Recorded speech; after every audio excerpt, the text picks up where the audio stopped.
அனைவருக்கும் வணக்கம். இப்போது பிஎன்எஸ்எஸ்ல 531 செக்ஷன் இருக்குதுல்ல, அதில் எத்தனை பிரிவுகள் சிஆர்பிசிலையும் இந்த பிஎன்எஸ்எஸ்லையும் எந்தவித மாற்றம் இல்லை என்றால் 8 செக்ஷனில் எங்கே 1 to 7, அது பிறகு 55 எந்தவித மாற்றம் இல்லை. சிஆர்பிசியில் அதே தான். என்ன சொல்கிறது, இது வந்து குறுந்தலைப்பு, அதாவது எக்ஸ்டென்ட்டு, பிறகு என்னது எப்போ கமெண்ட்ஸு.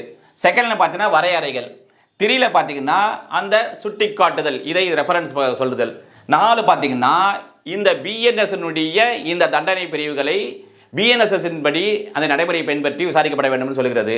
5னா பாதுகாப்பு. 6 பார்த்தீங்கன்னா எத்தனை வகையான குற்றவியல் நீதிமன்றங்கள் இருக்கின்றது. 7ல் அதிகார வரம்பு இருக்கின்றது. இந்த 55 என்ன சொல்கிறது, ஒரு காவல் அதிகாரி அவர்கள் சபார்டினேட்டுக்கு ஒரு வாரண்ட் இல்லாமல் கைது செய்கின்ற அந்த நடைமுறையை பற்றி சொல்லுகின்றது. இவ்வாறாக மொத்தம் 8 செக்ஷன் இருக்கின்றது.